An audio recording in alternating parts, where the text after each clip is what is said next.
여러분 안녕하세요. 시온연구소입니다. 시온연구소 오늘은요, 여러분들께 이제 책을 한 권 좀 소개시켜 드리는 그런 시간을 오랜만에 가져보려고 하는데요. 이 책은 도서출판 성한당이라는 곳에서 나온 책이고, 그다음에 제목은 통계학 도감이라는 책입니다. 통계학 도감. 제가 이제 통계에 대해서 좀 공부를 시작하려고 할 즈음에 이제 저희 아빠가 그런 얘기를 한 적이 있어요. 그 옛날에는 공부할 때 이런 통계학 같은 이런 책을 제일 잘 번역한 사람들이 이 일본 사람들이었다라는 이야기를 했거든요. 일본 사람이 쓴 건지 아닌지를 좀 이렇게 따져보는 그런 어떤 관점이 생겼다고 해야 하나요? 그런데 이 책은요, 그 쿠리하라 시니치라는 선생님께서 쓰신 책이에요.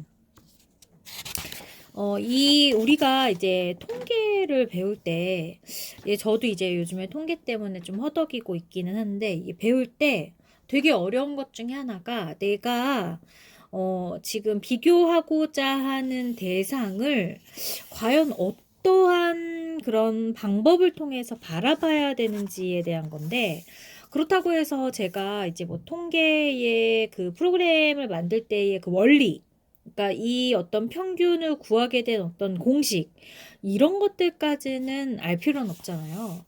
그러니까 과연 이제 내가 이런 데이터를 가지고 있을 때 이 데이터를 어떻게 흔들어야 어떻게 좀 내 안에서 핸들링을 해야 좀 내가 원하는 가설에 부합하는 결과를 좀 정확하게 볼 수 있을까? 이런 고민들을 해야 되잖아요.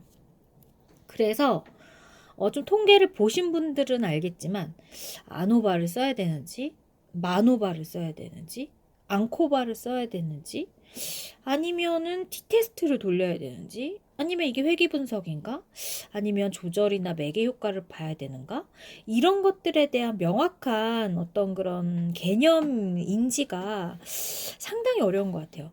그리고 또 두 번째의 문제는 이제 뭐 자모비도 좋고 아니면 SPSS도 좋고 뭐 R도 좋고 뭐 파이썬도 좋고 이런 통계를 좀 기계를 통해서 이제 구현하고자 할 때 그 데이터를 가로열과 세로열에 어떤 것들을 집어넣어야 되는지에 대한 고민해 보신 적 있으실 거예요.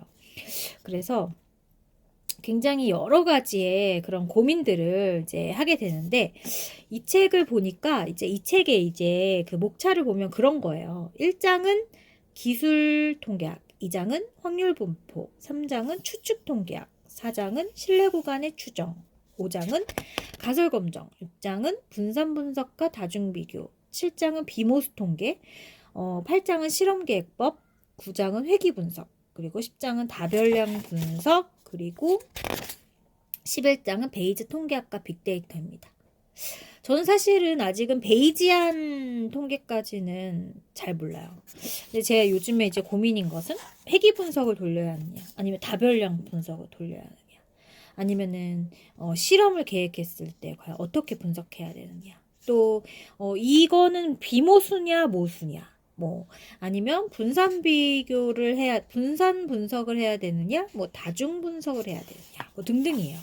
그래서 딱 이 목차를 보는 순간 이 책은 정말 그 연구자들 중에서 저처럼 좀 초보 연구자들이 보면 좋겠다라는 생각이 들어서 여러분들께 소개를 시켜드리려고 합니다. 처음에는 좀 통계학에 대한 뭐 역사나 뭐 이런 것들이 좀 나와 있어요. 그래서 뭐 기술 통계학, 뭐 수출 통계학 뭐 이런 것들이 나와 있는데요. 여러분들이 이 4페이지를 보고 어느 정도 이해를 다 했다라고 한다면 제가 봤을 때 이 책 볼 필요 없을 것 같아요. 이 4페이지에 보면 그런 게 있거든요. 이제 기술 통계학에서는 평균과 분산 상관계수, 표준화 별량, 뭐 빅데이터 이런 게 있는데 인구조사 정리는 평균과 분산으로, 식사량과 체중의 상관관계 분석은 상관계수로, 그 다음에 한반의 편차값을 계산하는 거는 표준화 별량으로, 편의점 상품 구입 방법은 빅데이터로 한다. 또 추측 통계학에서는 보험사고 발생 횟수의 예측은 포화성 분포로, 선거 속보나 TV 시청률은 신뢰 구간의 추정으로, 신약의 유효성 확인은 두 집단의 평균 차이의 검정으로, 그 다음에 사료 첨가제의 결정은 분산 분석 다중비교법으로, 맛 관능 시험 분석은 비모수 통계로 한다. 뭐 이런 것들이 있거든요. 이 페이지를 보자마자 나는 이거는 어떤 통계인 거에 대한 어떤 그림이 그려진다 라고 한다면 여러분들은 이거를 볼 필요가 없지 않을까 그런 생각이 듭니다. 그래서 기술 통계는 아실 거예요. 이 기술 통계는 어떻게 보면 그 엑셀로도 충분히 오히려 엑셀이 더 편할 수 있는 그런 어떤 분석 방법이죠. 그래서 보통 이 평균 같은 경우에는 어떤 기준점을 만들어내기 위해서 이제 많이 하죠. 이 피어슨이라는 사람이 이 상관계수 하면은 이 피어슨의 분석을 하게 되는데 이 피어슨에 대한 이야기가 이렇게 나와 있거든요. 근데 여기 보면은 이 7장에서 설명을 할 건가 봐요. 그래서 독립성 검정과 같은 내용인 적합도 검정에서 관측도수와 기대도수 사이 일치를 측정한 척도로 카이 분포, 카이 스퀘어 분포를 따르는 통계량을 독자적으로 생각해낸 사람이 이제 이 피어슨. 그래서 이제 상관계수를 SPSS나 뭐 잠업이나 어쨌든 그 프로그램을 돌리다 보면 이 피어슨에 이렇게 체크를 한다라는 거는 표준 편차로 이 상관계수를 본다는 의미다. 이런 것들 그냥 좀 지나가면서 볼 수 있고요. 그래서 이 상관계수 보면 여기 이렇게 보이시는지 모르겠는데 이 상관계수는 이제 이 통계를 하다 보면 분석 결과를 또 어떻게 확인을 해야 되는지에 대한 또 공부가 필요하잖아요. 여기 보면. 그래서 이런 게 필요한 거죠. R이라는 개수가 나온단 말이에요. 근데 이 R이 1에 가까우면 양의 상관. 그래서 여기서 보면 이렇게 그 분포들이 이렇게 한쪽으로 이렇게 양의 상관, 이 정의 상관이라고 하잖아요. 이렇게 이쪽이 올라가면 저쪽도 올라가는 이 정의 상관으로 분포되면 이 R이라는 수치가 계속 이제 1에 가깝게 올라가요. 반대로 마이너스 R에 하면 이렇게 약간은 부적 상관. 그러니까 한쪽은 올라가는데 한쪽은 내려가는. 그렇지만 좀 일률적인 그런 것들 이제 마이너스 1에 가깝게 되고 정말로 막 이렇게 퍼져 있는 이게 뭔가 어디 치우친지 알기가 어려운 그러면 이제 0에 가까운 그런 어떤 상관. 그래서 이 0에 가까우면 무상관, 그러니까 상관이 없다. 이렇게 해석을 해야 하는 그런 어떤 내용이고요.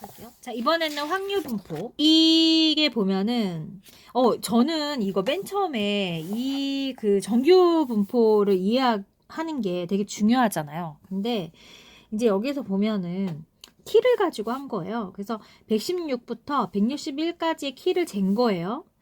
그래가지고 이제 이런 어떤 분포가 나왔단 말이에요. 그렇더라면 이제 10세 남자아이의 키가 144에서 148 사이에 들어갈 확률은 이제 요만큼이라는 거예요. 근데 그 확률이 이제 0.13이다. 이거는 이제 계산을 해주니까 이제 0.13이라는 거죠. 여기로 갈수록 그 확률이 더 떨어지겠죠. 이쪽 끝으로 갈수록 확률이 더 떨어질 거란 말이에요. 첨도라는 게 나오고 외도라는 게 나오는데 이제 여기 보면은 외도, 그러니까 분포가 좌우대칭인지 오른쪽 꼬리가 긴지 왼쪽 꼬리가 긴지 분포가 좌우로 치우친 정도를 나타내는 지표가 이제 외도죠. 그래서 외도가 양인 경우에는 이렇게 왼쪽에 이렇게 치우치고 음인 경우에는 이제 오른쪽에 이렇게 치우쳐요. 그래서 우리가 외도 첨도를 보면 이 정규 분포가 어디에 쏠려 있는지도 볼 수 있는 거죠. 그리고 첨도는 이제 산의 뾰족한 정도예요. 그러니까 뾰족할수록 0보다 크겠죠. 뾰족할수록. 그렇다는 의미는 또 뭐예요? 이 왼쪽과 오른쪽이 되게 그 수치 낮은 사람이 많지는 않은데 아무튼 그래도 이 가운데에 있는 사람이 너무 많은 이럴 경우에는 요 첨도가 이제 이런 경우에는 분산이 좀 작아지는 그런 경우죠. 이거는 이제 분산이 커지는 거죠. 첨도가 이제 0보다 작으면 이제 분산이 퍼져 있는 상태다라고 이제 얘기하는 거죠. 그래서 첨도는 첨하면 뭔가 뾰족한 느낌이 들잖아요. 그래서 산의 뾰족한 정도, 외도는 이제 약간 치우친 정도를 본다라는 거를 여러분들이 알면 좋을 것 같고. 그 다음에 실내 구간의 추정을 좀 볼까요? 이게 생각보다 좀 어려운 것 같죠? 그래서 일단 뭐 실내 개수를 95%로 했어요. 근데 여기에 이제 소속이 되면 여기 소속이 되면은 이제 기각이 되기 때문에 여기를 이제 추정해야 되고, 만약에 여기가 기각이 되면 이쪽을 이제 추정을 해야 되는 거죠. 그래서 내가 맨 처음에 뭐하고 뭐는 같지 않다를 가설로 둔 것인지, 그게 이제 0가설인지 아니면 같다를 0으로 둔 것인지, 이거에 따라서 그게 기각이 되면 이 반대편을 이제 응원하는 그 연구가 되는 거겠죠. 그 다음에 아까 제가 얘기를 잠깐 했는데, 그러니까 영가설을 귀무가설이라고 부를 텐데, 이 귀무가설을 뭐로 할 거냐느냐에 따라서 그게 기각이 되면 이제 반대편을 해야 되는 거죠.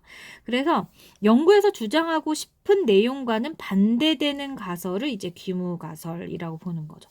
연구에서 주장하고 싶은 내용과 반대되는 가설을 귀무가설. 그래서 만약에 어떤 메타인지를 측정했는데 사전과 사후를 측정했는데 나는 이 사전과 사후의 어떤 결과치가 달랐으면 좋겠다라는 것이 내 주장이라면 그것이 그것과 반대, 그러니까 같다라는 거를 귀무가설로 둬야 되는 거죠. 그래서 둘이 같다가 기각이 되면 이제 이거는 둘이 차이가 있다. 이렇게 네. 그래서 귀무가설이 기각되었을 때 대신 채택되는 가설을 이제 대립가설. 그래서 이 대립가설이 채택이 되면 이제 내 연구가 주장하는 바가 이제 대립가설이니까 내 연구는 내가 세워놓은 가설에 따라 이제 측정이 같이 나왔다. 이렇게 이야기할 수 있는 거죠. 그 다음에 여기 보면 이제 귀무가설은 이제 보통 내가 연구자가 이제 하는 것이 아니 반대 입장이잖아요. 그러니까 내 가설과는 반대되는 입장. 그래서 둘이 같다라는 게 항상 보통 이게 좀 약간 표본이에요. 그러니까 내가 연구를 하려고 하는데 내용이 틀린 거를 보려고 차이를 보려고 연구를 계획했을 거잖아요. 보통 같은 거를 확인하려고 계획하는 경우는 흔치 않으니까 대부분이 다 이거예요. 같다. 둘의 차이는 같다. 그리고 대립가설은 같지 않다. 차이가 있다. 확률값 P값이란 귀무가설 분포에서 검정 통계량보다 극단적인 값이 관측될 확률이다. 그래서 귀무가설을 기각할 수 있는 가장 낮은 유의 수준이므로 보통 작은 쪽이 바람직하다. 그래서 P값은 적게 나와야지 바람직한 거죠. 그래서 0.05 이제 95%면 신뢰개수 95%면 0.05잖아요. 그럼 0.05보다 작아야지만 유의한 거죠. 0.05보다 작아야지만 이제 귀무가설을 기각한 거니까 0.05보다 작아야지 이제 내가 원하는 가설을 입증하게 되는 거죠. 그러니까 유의한 그런 상황이 만들어지는 거죠. 요런 것들이 이제 저는 솔직히 조금 궁금한데, 대응이 없는 두 집단의 경우. 그래서, 이렇게 서로 대응하지 않는 이 두 집단의 경우와, 그 다음에 대응 있는 두 집단, 뭐 얘가 얘랑, 얘가 얘, 수학 전후. 이런 거는, 그러니까 대응하지 않는 거는 따로따로 이렇게 사용을 해야 되지만, 대응하는 게 있으면 이 둘 간의 어떤 정밀도 같은 것들을 판단할 수 있다라는 거죠. 또 뒤로 가볼게요. 자, 여기 보면 1원 배치 분산 분석이라는 게 있어요. 그래서 원웨이 아노바라고 부를 텐데, 이거 같은 경우에는 보면 특징 첫 번째, 처리 조건이나 수준이 3개 이상인 경우에도 평균의 차이를 검증할 수 있다. 그래서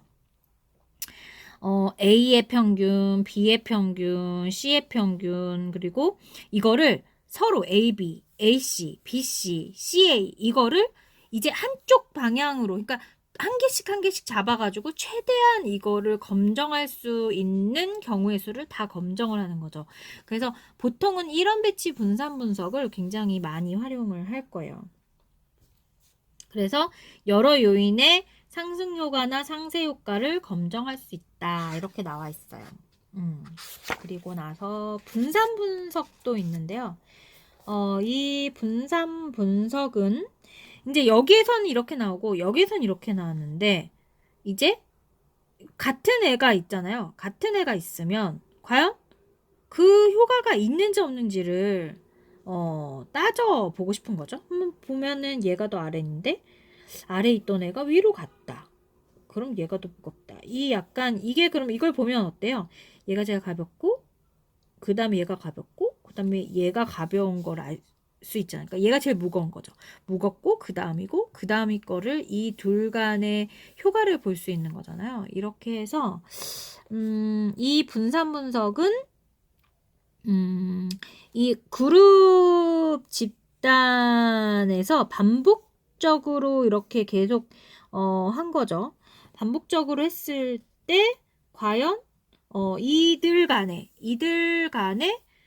결과는 과연 어떻게 이렇게 순위 매길 수 있을 것인가에 대한 내용인 것 같아요. 그러니까 이런 걸 하다 보면 저는 이 두 개의 차이가 크게 뭘까? 이런 고민을 이제 하게 되는 거죠. 근데 요거 같은 경우에는 집단이 3개 있을 때 그 집단은 이렇게 얘와 얘, 얘와 얘, 얘와 얘를 하는 거고, 이거는 이 안에서의 총체적인 어떤 효과가 어떻게 이루어져 있는지를 보는 거죠. 그러면은 이런 배치 분산 분석 같은 경우에는 3개의 집단이 있는데 그 3개의 집단에서 어디가 가장 이 영향이 있었는지를 볼 때는 이걸 선택하지만 그 3개의 집단이 있었는데 이 안에서 과연 어떠한 그 오차가 있었는지를 그러니까 이렇게 하나씩을 보는 게 아니라 완전 3개를 한꺼번에 보고 싶을 때는 이 분산 분석을 보게 된다라고 저는 해석이 됩니다.